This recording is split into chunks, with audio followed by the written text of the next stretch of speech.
Une femme oyo ayebi ke mobali nanga ndenga zaboy. C'est un homme, ça signifie a Satan te po azanga malamu. Comme azanga malamu ya Satan. Azanzambe te po azanga mabe. Po oyo azanga mabe za nzambe. Ça signifie azanga ba côté à faiblesse et puis ana ba côté à qualité. Faiblesse à mobali nde permettre ka moi si aya ko travailler na via mobali po balo ba ke moi so za utile na mobali. Parce que la femme a d'abord un rôle, il y a transformer mon bali par rapport à ses faiblesses. Ça signifie que défaut ou ya kuti et pas mon bali. Akoluka abunda ba défaut na esila pour marquer empreinte ya présence na ye. Ce qui moi si a commis ko kima mon bali to ko baye mon bali c'est parce que mon bali na ba défaut. Ça signifie moi ça y a du rôle na été permet na mon bali.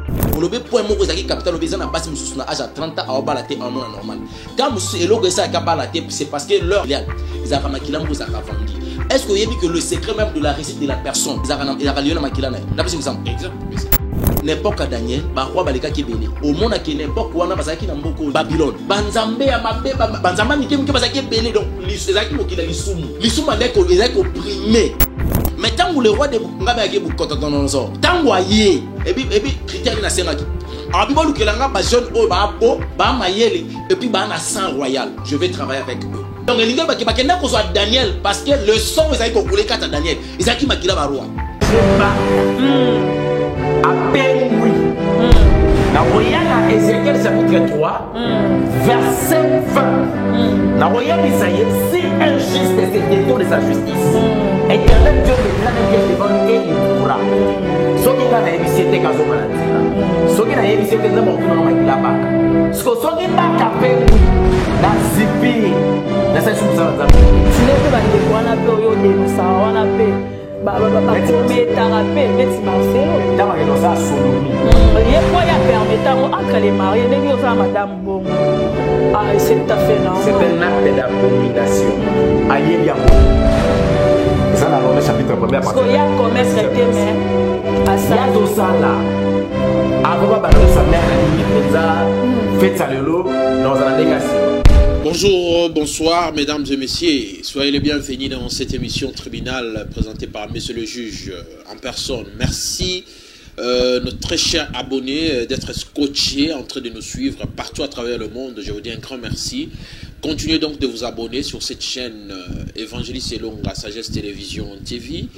Merci d'abonner abonné au tout, aux fidèles, au surtout chez vidéo batalipé. Merci na koloye sur Masia. Jésus-Christ soit pessimiste bon moi. Ezalaki bongo mukolo moko tozaki na évangéliste betagili solo ya vidéo aux alors talama au déjà vous allez commenter, vous continuer ça fait plaisir. Les lots tozongi lisusu na ye pour nous kolobela bongo mystère de la femme, il faut toyer importance to que moi ça c'est important mais il faut toyer mystère aux alliés cachés derrière une femme.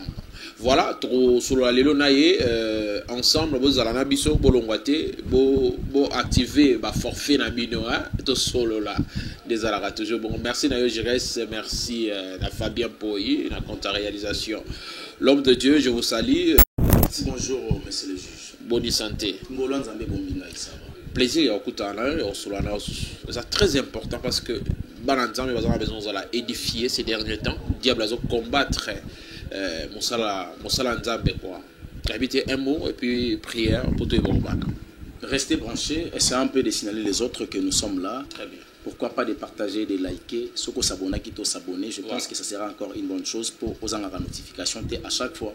Seigneur, on peut s'absurde pour le bateau, aux amateurs qu'on peut s'abonner.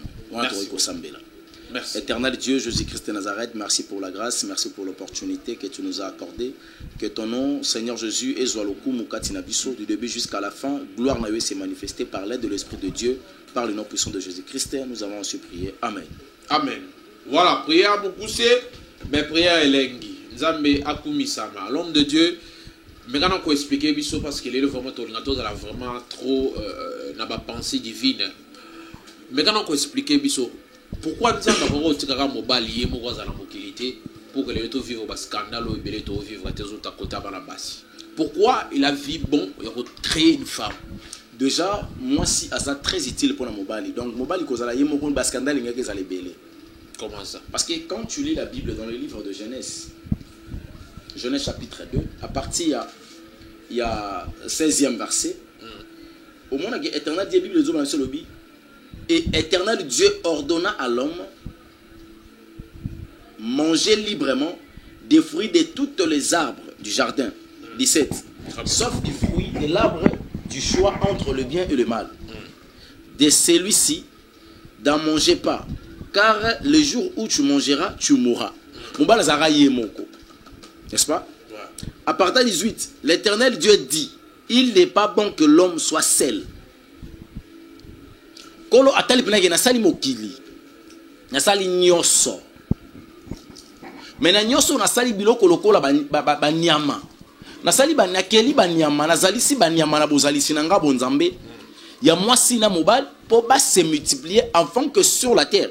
Na domaine ba nyama ba koma ebele. Na domaine ba mbisi ba sala ebele. Na domaine ba ndeke ba sala ebele.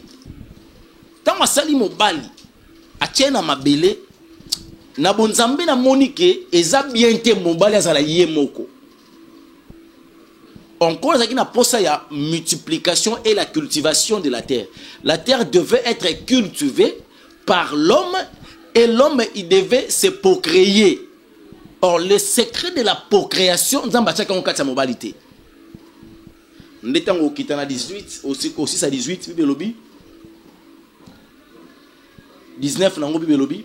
L'Éternel Dieu qui avait façonné du sol tous les animaux des champs et tous les oiseaux du ciel, le fit venir vers l'homme pour voir comment il est nommé, il est nommerait, afin que tout être vivant porte les noms que l'homme lui donnerait. Nzambe tanga so sa banyama ayana bangombe bangubu bango babale tout aila pesa ba kombo atala. Nengeni Eva ko pesa ntaba komo ntaba. Ah, ezali Adam ezali de Eve. Et pardon Adam. OK. Nengeni Adam ko pesa ntaba komo ntaba. Lianzi kombo lianzi. OK. Kintsekwa kombo kintsekwa. Ba kombo no sona mta pesa mweza Adam. Non, wala ba ancêtre la so. Woti ko conseil. De Adam, kas Adam daza ancêtre liboso. Adam ancêtre liboso. Oh yé après baton so. De Adam, moi mutu ezaye, aza source. Très bien. Sikoyo à partir ya 20e. Bon, 20e, il y aura mon bibi de lobby.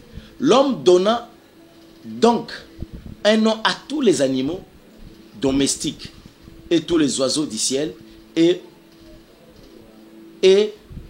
aux animaux sauvages. Mais il ne trouva pas l'aide qui soit son vis-à-vis. Ça signifie Nabanyamano soit pesi ba kombo bandeke bambisi. Mais quand il a trouvé tes motos sungé. So kazali aza pour ça ya bon ngapi na bon yo pesa kombo. Voilà imagination na yo kaka to ki. C'est pas l'imagination, c'est la parole de Dieu. La parole. Ndenge bi lobi, mota trouvé aide o ta ko sunga na likam. OK. À partir à 21. Alors l'Éternel Dieu plongea l'homme dans sa profond sommeil. Nzamba kuta ki motonas inquiétude. Yo mona kende nini chèvre roki kozala beaucoup paza. Ça signifie ntaba moi ça c'est mobali paza menga na kanga moko. Inquiétude mutamoni nenga roki se faire exprimer inquiétude n'est pas nzambete. Comme Éternel Dieu azali l'omniscient, na omniscience na ye, il est tellement, il a la connaissance des pensées de voir la pensée de l'homme, il a sondé le cœur d'Adam. Azala à la lissier. Le secret ou le secret il y a création. Isaki motoye bangote. On ils a la divinité autre. C'est la grandeur et la souveraineté de Dieu. Et puis ça me l'a mototé. Na poussani mouke. Pendant que celui-ci dormait, il prit une de ses côtes et formant la chair à la place. Puis l'Éternel Dieu forma une femme de la côte qu'il avait pris de l'homme et il l'amena à l'homme. Alors l'homme cria. Voici bien cette fois celle qui est os de mes os, chair de ma chair, elle sera appelée femme, car elle a été prise de l'homme.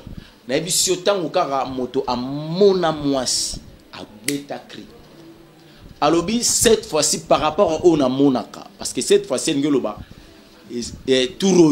donc, ezala qui met tout na moni. Cette fois-ci, on a moni.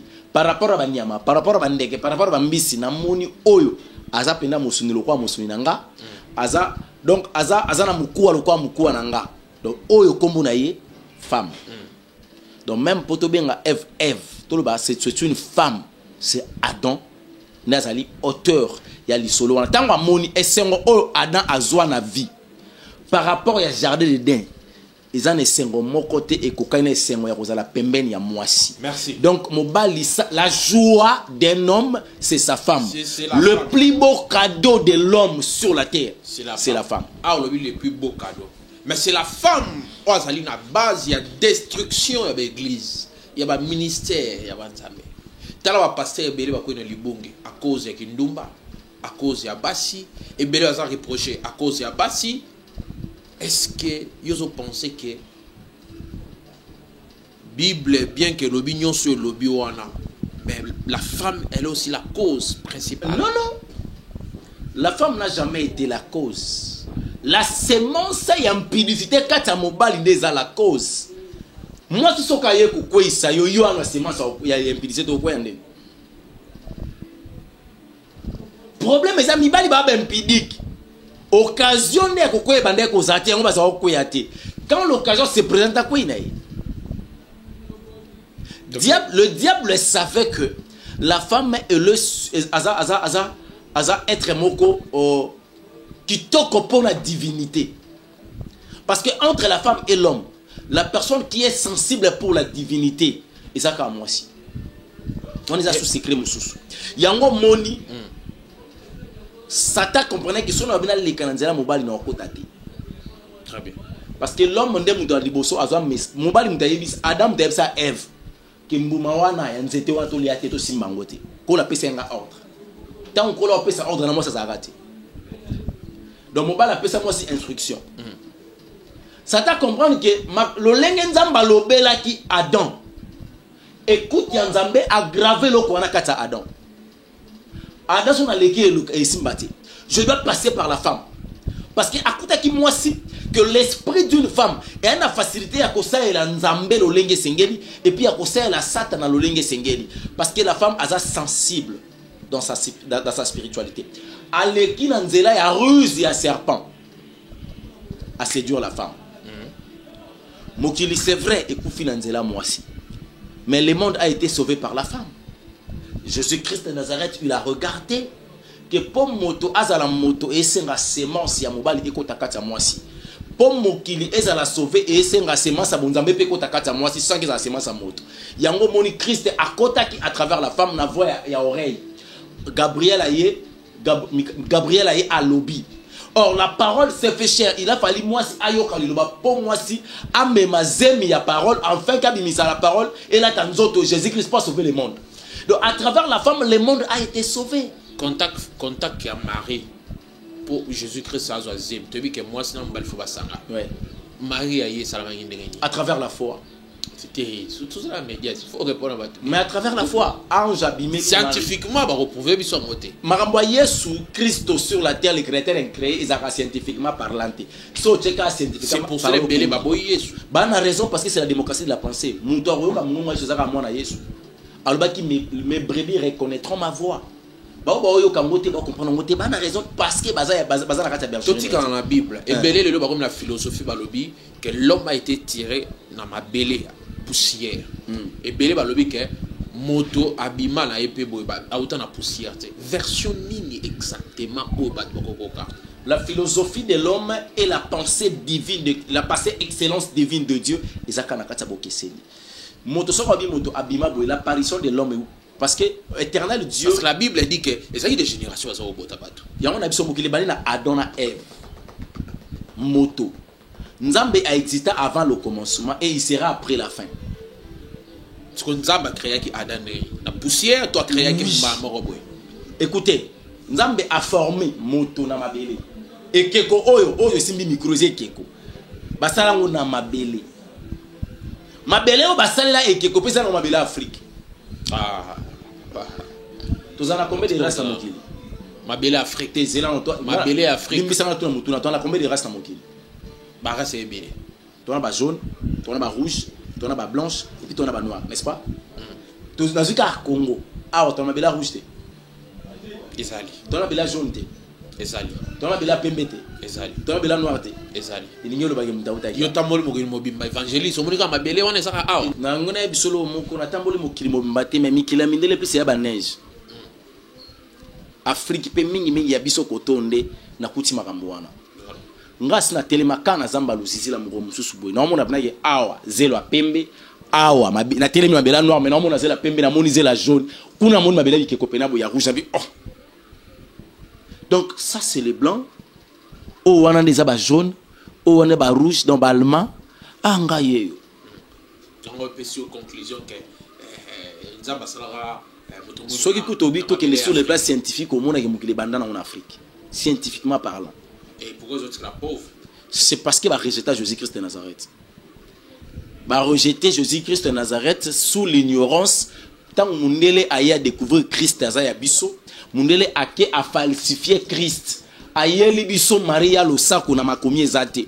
Après si biso Bible na verset biblique qui non heureux le pauvre parce que c'est eux qui hériteront la vie éternelle. Pour y être la copier biso atonga mboka na bango. On a besoin de la catholique. Na boa keli bango te bango ne bataki na bango ba memi sur évangile ma bête. Bango ne baza ba kolo christianisme ne ah pas. Bango baza na christianisme te baza ba kolo christianisme ndé. Non ba façonner christianisme. Te ba façonner te. Bango ne mtoeli. Te bango mutameli bango évangile les Paul. Paul a te ba. Christianisme ou te. Christianisme est outil et pas un Nzambe et pas un Christ Jésus-Christ. Christianisme c'est pas une religion, c'est une vie. La vie de Jésus-Christ est un christianisme. Quand on croit à sa doctrine, tu dois vivre le quoi et tu deviens un chrétien. Parce que mon qui a religion te Christ a quand même pas le mot christianisme a ngote. Dans son absence, ba païen ba talinenge ba chrétien ba obika. Ça signifie ba apôtre ba zobika sur la terre. Ba bato ba zobika le quoi maître na bango hein. Mais ba païen ba benga bango ba chrétien. Donc le mot chrétien ça signifie le outil na mot crucifié. Donc tu dois être capable de crucifier ta chair à cause